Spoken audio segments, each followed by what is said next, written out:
He wouldn't stop barking. Not at the thief, not at a threat. At a pregnant woman. Everyone thought he was wrong, until she collapsed. Now I know the truth. My dog didn't bark to attack, he barked to save her life. He barked once, then again, sharp, loud, focused. Not the usual alert bark, not the kind that says suspicious bag or weird chemical smell. No, this was different. This one had desperation behind it, urgency. Like he was trying to speak. People in the terminal turned, phones already raised. A kid started crying. The woman in front of Rex flinched, stepping back with wide eyes and both hands wrapped around her stomach. I don't know what's wrong, she said, her voice shaking as she looked at me. Please, make him stop. But I didn't, because I couldn't. Rex wasn't just barking. He was locked in, body tense, ears up, tail stiff. His nose twitched like crazy. He was staring at her belly like it was a ticking bomb. And he was growling now, too. Low, steady, controlled. I'd seen Rex catch a drug mule mid-stride. I'd watched him alert on C4 hidden in a toy truck. I'd even seen him chase a guy with a fake leg full of stolen pills. But this wasn't protocol. This was personal. Rex, heel, I called. He didn't move, not an inch. One of the other officers started toward us, hand on his belt. She threatening? I shook my head. She's pregnant. So? She's terrified. Passengers were backing away, making a wide circle around the woman like she was contagious. Some whispered. A man near the window muttered something about bad vibes. I wanted to tell them all to shut up. I wanted Rex to back down. I wanted to believe this was nothing. But he kept barking. I swear I didn't do anything, the woman said, her voice cracking now. I'm just here for a flight. That's it. Her hands trembled as she pulled out her boarding pass. But Rex didn't care. He took a step forward, not aggressive, just urgent, focused, like he was tracking a smell we couldn't imagine. My fingers tightened on the leash. Easy, boy. His head whipped toward me for just a second, then back to her belly, not her purse, not her shoes, her belly. And I felt it right then, that cold twist in my gut that every cop knows, the one you get when something's wrong, but nobody sees it yet. Like a storm is about to crack open the sky, and everyone's still smiling in the sun. She looked up at me again, tears now, not sobbing, just slow, silent tears down her cheeks. I don't know what's happening, she said. Neither did I. But Rex did. Because no matter how much training I had, no matter how many badges were around us, Rex was the only one who saw it coming. You learn to trust the leash. That tension between you and your canine partner, it tells you things words can't. And right now, Rex's body was a live wire. Every muscle pulled tight, every movement precise. His bark was sharp but spaced, controlled. He wasn't panicked. He was warning us. Still, nothing made sense. The woman didn't look like a threat. No erratic movements. No bulging jacket or shifty eyes. She wasn't sweating like a drug runner or scanning exits like someone carrying something illegal. She just looked scared, confused, pregnant. I'm begging you, she said. Please, tell him to stop. My hand hovered near Rex's collar, but I didn't touch it, because Rex didn't bark without reason. Never had. Not once. Not when kids pulled on his tail. Not when idiots tried to pet him without asking. Not even when some drunk guy at the baggage carousel tripped and spilled beer all over him. Rex only barked when he knew. And this time, he knew something I didn't. I think we need a secondary, I told the nearest officer, keeping my voice low. Private screening. The officer blinked. For her? Yeah. He raised a brow. You serious? I didn't answer, just gave a slight nod. Rex was still locked in, still barking in bursts. His nose twitched constantly. I could feel his heartbeat through the leash. Ma'am, I said gently, can you come with us for just a moment? It's just precautionary. She blinked like she hadn't heard me. I repeated it slower. That's when she swayed, just a little, barely enough to notice. But I saw it. So did Rex. He stopped barking for half a second and tilted his head, ears twitching. Then he let out a whine, a strange sound from him. Soft, uneasy. She steadied herself and nodded. Okay, but I don't understand what's happening. Neither did we. The other officer helped guide her to a quieter corridor near the TSA offices. People watched us go, whispers trailing behind, like static. Rex walked with us, his body tense, eyes darting between her and the shadows ahead. He wasn't acting aggressive, but he wasn't calm either. I've been with Rex long enough to know when it's routine and when it's not. And this wasn't routine. She didn't look like danger. She looked like someone about to fall apart. But danger doesn't always carry a weapon. Sometimes it lives inside you, waiting, silent, until it's almost too late. And Rex was trying to beat the clock. The airport didn't exactly go silent, but it shifted. That kind of hush where voices drop, eyes narrow, and every sound suddenly feels louder than it should. Shoes squeaking on tile, the soft whir of a rolling suitcase, the whisper of clothing as people moved just a little farther away from her. From us. The woman was shaking now, not violently, just enough that you could see it in her fingers as she adjusted the strap on her bag. Her other hand stayed fixed over her belly like it was the only thing keeping her grounded. She looked at me again. Not angry, not defiant, just terrified. I swear, I'm not doing anything wrong, she said. I believed her, and still, Rex kept growling. That's when the whispers started. She must be hiding something. Maybe she's not even pregnant. What if it's a setup? I could hear them. Not clearly, just pieces. Slices of suspicion cutting through the air like knives. A man pulled his kid a few steps back. Someone raised their phone and started recording because of course they did. Nothing says concern like capturing someone's worst moment for views. The other officers hung back, watching, hesitant. One of them leaned in. You think Rex is malfunctioning? I didn't answer. Because how do you explain to someone that your partner, a partner who doesn't speak, who doesn't second guess, is telling you something's wrong, even if nothing looks out of place? He's locked in, I finally said. He's not confused. Another officer glanced at the woman. She doesn't look dangerous. I know. She looks sick. I knew that too.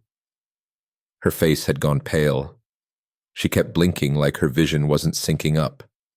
Her breathing was fast but shallow. No signs of distress on the outside, not really. Just subtle cracks forming under pressure. And Rex, he wasn't letting it go. His tail was stiff, his ears perked, and his whole posture was screaming now. Whatever it wasn't later. It was now.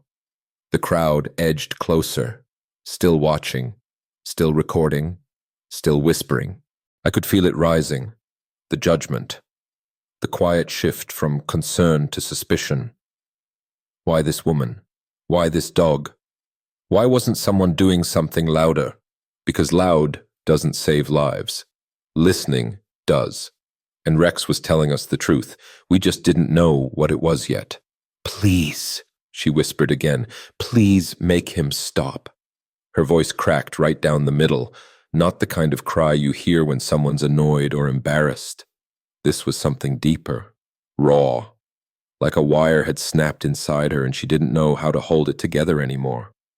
She was still clutching her belly like it might fall apart if she let go.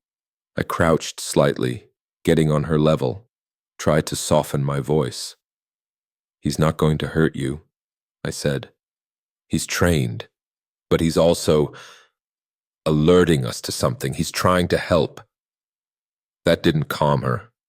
Her eyes darted past me to the growing crowd. Her chest rose and fell in short bursts, the way people breathe when they're 2 seconds away from collapse. I didn't do anything," she said again, like repeating it could erase whatever it was Rex sensed. "I believe you." I did, but Rex didn't back down. He growled louder now, deeper, the kind of sound that travels through bone. He didn't bark, not anymore. He just stood there, tense and trembling, staring straight at her belly with a look I couldn't unsee. It wasn't aggression, it was urgency, desperate urgency. And something about it chilled me. The way he paced 2 steps to the left, then back. The way he kept flicking his gaze from her face to her stomach and back again. Like he was reading something written under the skin, something we couldn't see. "Ma'am," another officer said, stepping in, "we can take you into a quieter room. Just a screening, that's all." "No," she said quickly, shaking her head. "Please, I just want to go home. I'm flying to see my husband." I exchanged a look with the officer, then at Rex, who hadn't moved. The woman's knees started to bend, not from aggression, not like she was about to run, but like her legs were slowly giving out under her. She grabbed the wall. Her whole body was trembling now. "I don't feel good," she whispered. And in that second, Rex whined, not barked, not growled, just let out a low, pitiful sound that hit me harder than any alarm could have. I stepped forward. "Ma'am," I said, "we're going to take care of you. Just come with us. We'll figure this out." She nodded once. And Rex, he didn't stop growling. He growled like time was running out. The moment the door clicked shut behind us, the noise from the terminal vanished. No whispers, no phones, no crowd, just the hum of fluorescent lights and the sound of Rex's claws tapping the tile as he paced back and forth like he was walking the edge of something sharp. She sat down in the nearest chair, her back straight, but her hands trembled in her lap. One still clutched her stomach. The other gripped the armrest like it might keep her tethered to the world. Her eyes never stopped scanning the room. "You're not under arrest," I said calmly. "We just want to make sure you're okay." "I told you," she said, her voice thin. "I haven't done anything wrong." "I believe you." And I did. But this wasn't about right or wrong anymore. This was about whatever was happening beneath the surface, whatever Rex had picked up that none of us could. He paced in circles now, sniffing the air, tail rigid, muscles tight. He stopped in front of her once, stared, then let out a whimper and turned away again. He didn't bark, didn't growl, just paced. It was getting under my skin. He never acted like this. "You feeling dizzy?" I asked. She nodded slowly. "I've been dizzy all day." "You think it's just pregnancy?" I don't know. It's my first." That cracked something in me. Her voice when she said it, it wasn't just nervous, it was unsure. Like she was scared to say the wrong thing in case we turned on her. Like she didn't know what her body was doing anymore and needed us to tell her what was happening. The female officer who'd come in with us stepped forward gently. "We'd like to do a quick scan, just to be sure." The woman nodded, hesitant, and Rex, he sat down now, staring, waiting, not relaxed, just still, like a coiled spring, watching her like a hawk that had already seen the fall before the stumble. I looked at him, and a thought slid through my mind like a knife in the dark. What if he's not sensing a bomb? Not a weapon. Not a drug. What if he's sensing something inside her? That's when she winced. Just a flicker of pain across her face, a hand to her side, a sharp breath.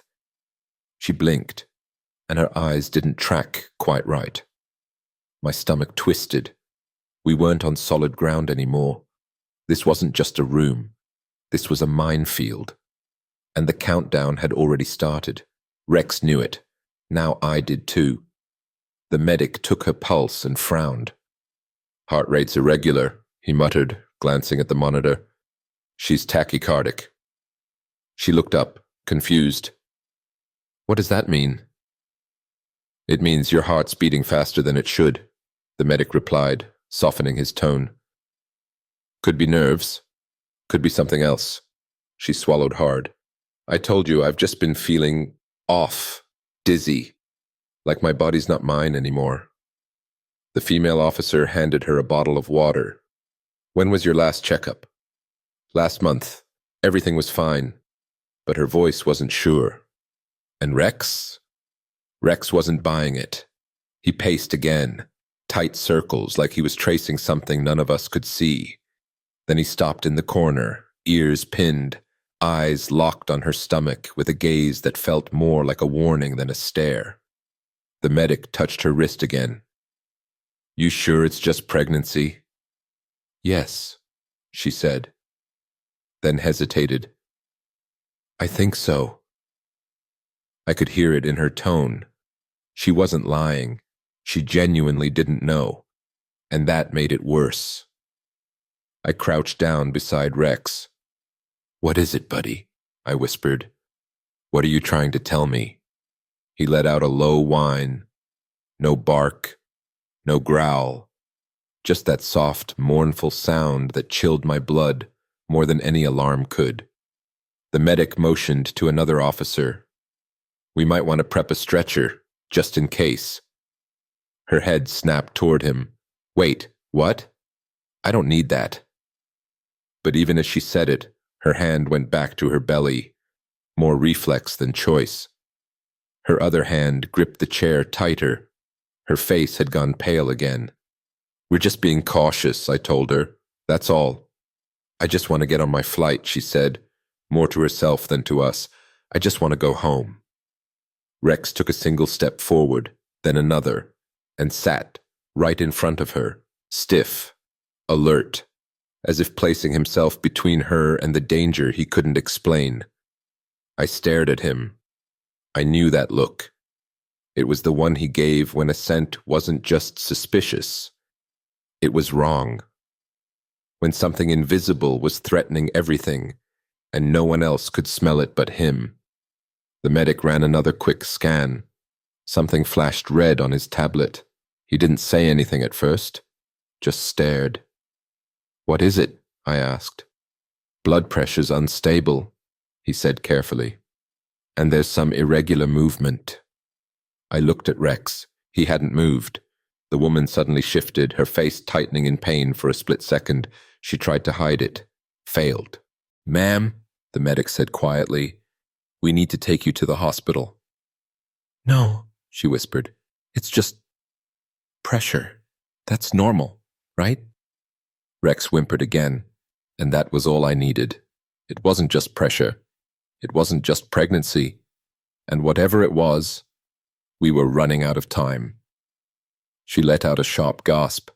Not loud, not theatrical, just sudden and real, like the air had been punched from her lungs. Her hand shot to her belly, the other gripping the chair like she was drowning. Then, without warning, her knees buckled. Whoa, whoa, I've got you, the medic said, catching her just before she hit the floor. I rushed to her side, Rex right behind me, whining now, pacing tight circles like he was trapped in a room filling with smoke. Ma'am, can you hear me? The medic asked, gently lowering her into the chair again. She nodded, barely, her eyes fluttered, unfocused. The female officer knelt beside her. Are you going into labor? No, she whispered. No, It's too early. I'm not supposed to. It's not time yet. She winced hard, jaw clenched, as another wave of pain slammed through her. She tried to breathe deep, but couldn't. The sound of her breathing turned sharp, shallow. Her body started trembling. I reached for my radio. This is Officer Grant. We need a paramedic team at private screening immediately. Female subject, 7 months pregnant, possible medical emergency. The medic was already pulling out tools, checking her pulse again, calling for more equipment. But all I could see was her face, how pale she'd gotten, how beads of sweat were sliding down her temples. And Rex, he was losing it. He pressed his nose against the wall, then turned and scratched at the door like he wanted out. Not to leave, but to get help. His tail was stiff, head low, ears flattened. I'd seen him calm under gunfire. But now, he was anxious, restless, like something was slipping away. "Stay with us," I said, trying to keep my voice level. The woman's eyes fluttered again. "Please," she murmured. "Just help my baby." The room felt too small, too quiet. Every second stretched longer than it should have. The medic's voice broke through the silence. "Her vitals are crashing." A second officer burst in with a stretcher just as she slumped forward. Not limp, just exhausted. Like her body had stopped fighting. Rex lunged toward her, barking now, full, desperate barks that echoed through the room. He wasn't warning anymore. He was begging. "Clear the hallway," I barked, stepping into the corridor. "We need to move now." 2 medics pushed the stretcher in, and the moment they lifted her, she let out a low groan that broke something in all of us. And for one awful second, she stopped moving. Everyone froze. Rex whined and let out a sound I'd never heard from him before. High, broken, almost human. We thought it was labor. But labor doesn't make your heart slow like that. Doesn't drop you with no warning. Doesn't make a dog panic like the world is ending. This wasn't childbirth. This was a race against death. The hallway exploded with motion. Medics yelling, officers moving, a stretcher rolling fast over tile. And Rex? Rex started howling, not barking. Howling. A long, low sound that rose and fell like grief. I'd worked with him for 5 years and never heard anything like it. It cut through the chaos like a siren only he could sing. It wasn't warning. It wasn't fear. It was heartbreak. And it made the hair on the back of my neck stand straight up. The woman was barely conscious now. Her head lolled to the side, lips parted. One hand still on her belly, even in this half-aware state. As if she was trying to shield the baby from something even her body didn't understand. "Let's go," a medic snapped. "We're losing time." They pushed her down the corridor, weaving through startled passengers and half-frozen security staff who hadn't seen the inside of this kind of emergency before. Rex and I ran alongside the stretcher, his paws clicking frantically against the floor. "She has internal bleeding," one of the medics shouted, reading vitals off a portable monitor. "Get ready to intubate." I didn't know what that meant exactly, but I knew the tone. It meant, we're close to losing her. Rex started whining again, low and constant. He pressed his body against my leg like he needed to stay grounded, like the air was too heavy to carry alone. "Stay with me," I muttered to him. "We're not done yet." The elevator doors opened, and the whole team rushed in. I stayed back. I wasn't going to crowd the emergency room, but Rex tried to go with her. He lunged, pulling against the leash, eyes locked on the woman like he couldn't bear to let her vanish behind those doors. "No," I said gently but firmly, pulling him back. "You did your part. Let them do theirs."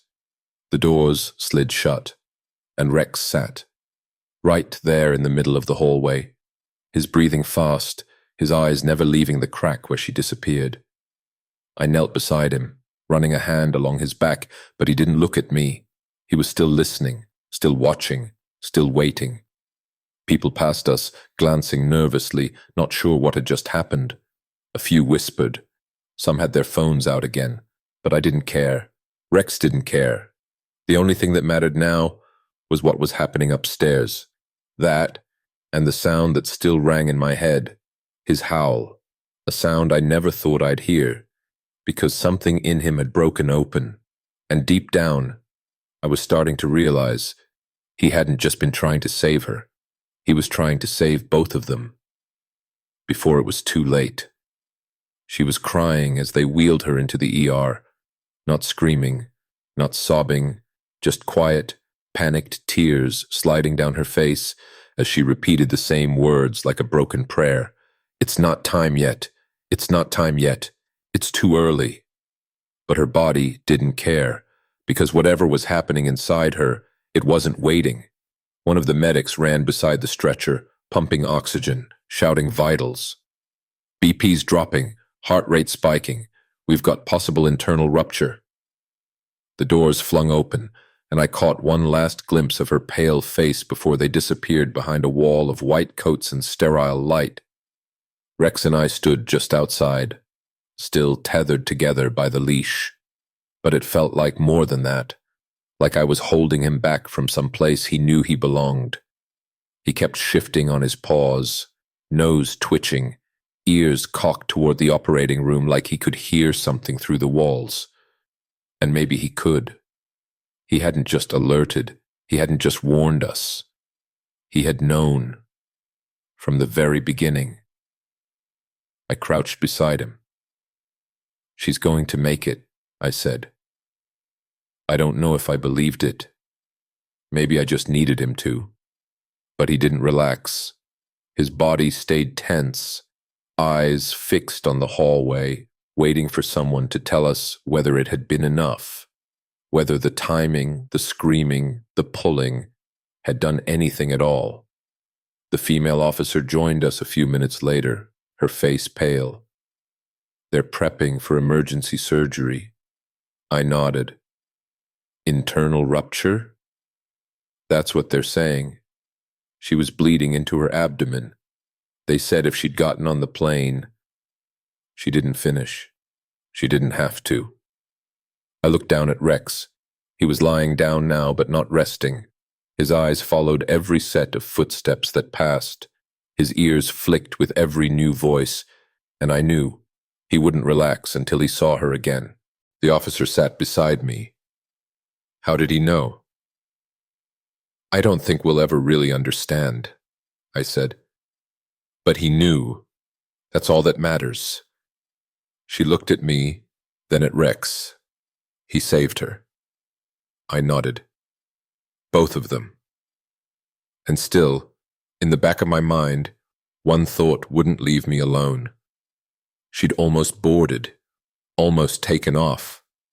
30,000 feet in the air, no help, no one to notice until it was far too late. But she didn't, because Rex wouldn't stop barking, because he listened to something no machine could measure, and because sometimes, just sometimes, instinct knows more than any of us. Rex didn't move. The operating room doors had slammed shut, the hallway emptied out, and still he sat, eyes locked on that door like it might open and swallow the whole world. He wasn't panting. He wasn't shifting. He was just staring, still and sharp, like something primal in him refused to blink. I sat beside him, not saying a word. Because what could I say? Inside that room, people were fighting to keep a mother and child alive. I knew what they'd find. Blood where it shouldn't be, a rupture that no scanner had caught, a situation minutes away from disaster. But Rex had known it first, before the monitors, before the medics, before her own body told her something was wrong. He'd smelled it, felt it, seen it somehow. And now he waited. A nurse passed by, slowing just a second to glance at him. Is he okay? He's waiting. I said. For what? For them to come back. She didn't ask who. She didn't need to. A few chairs down, a janitor paused his mopping to look at us. The silence in that hallway was heavy, like we were all holding our breath. I looked at Rex again, and for a moment, I swear, I saw something in his eyes, something almost human. Grief. Not panic, not fear, but that deep, aching kind of sorrow that settles in your bones before anything even happens. The kind that knows loss is close, even if it hasn't struck yet. He let out a low whine, barely a sound, just a soft exhale that broke me. I scratched behind his ears gently. You did everything right, buddy. He didn't blink. I could picture her in there, pale, barely conscious, surrounded by tubes and wires and hands trying to hold everything together. I imagined the baby, not yet ready for this world, suddenly forced to fight for breath. I thought about her last words before the doors closed. Help my baby. She didn't say help me. She wasn't thinking about herself. She'd known something was wrong before we did, just like Rex, and now he sat guard outside that door like it was the only thing keeping her tethered to life, like if he stared long enough, hard enough, the thread wouldn't break. Minutes dragged. I watched the seconds tick by on the clock, each one louder than it should have been. And through it all, Rex never moved. It was more than training, more than instinct. It was loyalty, and maybe something deeper, some buried ancient part of him that knew what loss looked like before it ever arrived. Because he wasn't just watching the door, he was watching a soul fight to stay. Time stretched, not like minutes ticking by, more like it warped, slowed down, and folded in on itself. The kind of waiting that scrapes the nerves raw, that makes your heart beat loud enough to feel in your teeth. Rex didn't move the entire time. Not once. He stayed planted right beside the door, ears up, eyes locked, like if he turned away, even for a second, something would slip through the cracks and vanish forever. I lost track of how long we sat there. An hour? 2? More? The hallway was quiet now. The crowd had dispersed. No more whispers, no phones, no stares, just sterile air, that soft hum of fluorescent lights, and the steady weight of silence. I leaned back against the wall, my hand still resting on Rex's back. I wasn't petting him, just letting him know I was there. I think maybe he was doing the same for me. Finally, the doors opened. A nurse stepped out. Older woman, kind face, but her eyes were tired, like she'd seen too many nights like this one. She didn't say anything at first, just walked over slowly, something small in her hand. Rex stood up. She crouched and scratched his head gently, whispering, "You're the reason she's alive." Then she looked at me. She made it through surgery. So did the baby. Relief hit me like a wave, and I didn't even feel it at first. It just rolled over me, slow and quiet, leaving me breathless. I nodded, swallowed hard, blinked fast. "She asked me to give you this," the nurse said. She held out a folded piece of paper, small, creased, torn from a hospital notepad. I took it with a shaking hand and opened it. 7 words. Handwritten, slanted, hurried, but clear enough. "Tell the dog he's my angel." I couldn't speak, couldn't think. I just stared at it. Those words sinking in like ink, soaking through my ribs. Rex sat beside me again, calm now, peaceful, as if something inside him had let go, as if he knew. I held the note tighter. She didn't write thank you. She didn't ask who we were. She just gave him a title he had earned, Angel. I looked down at him, his ears perked, his gaze steady. I scratched behind his neck and whispered, "You hear that, boy? You're somebody's angel now." His tail gave a single wag, and for the first time since all this started, he closed his eyes, because the fight was over, and he'd won. The doctor came out later, still in scrubs, sleeves rolled up, a faint line of sweat across his forehead. He looked like a man who'd just wrestled death with both hands and barely come out on top. He scanned the hallway until his eyes landed on me and Rex.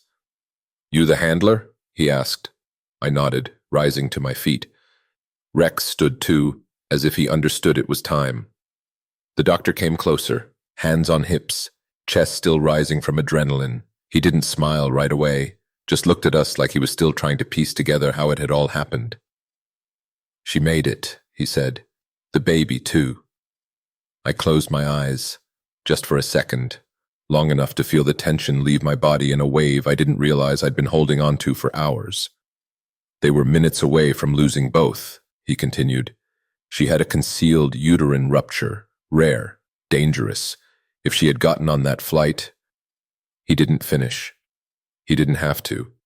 Instead, he looked down at Rex, then back at me. How did he know? I shook my head.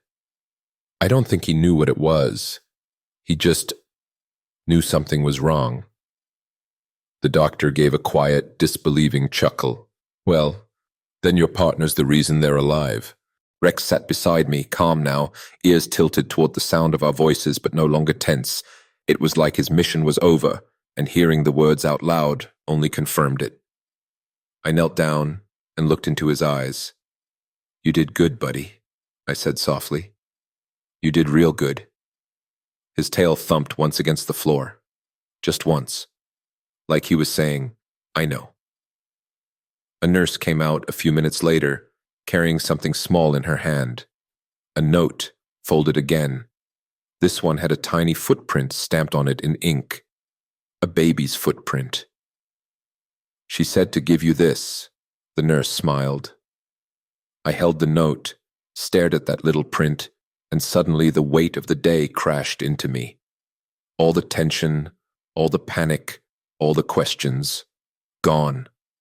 Replaced by that single tiny symbol of life that never would have drawn breath without a German shepherd who refused to be ignored. Rex leaned his head against my side, pressing close. That night, after we were cleared to leave, I walked him out under the quiet sky. The air was cool, the stars dim above the city haze. We didn't need to say anything.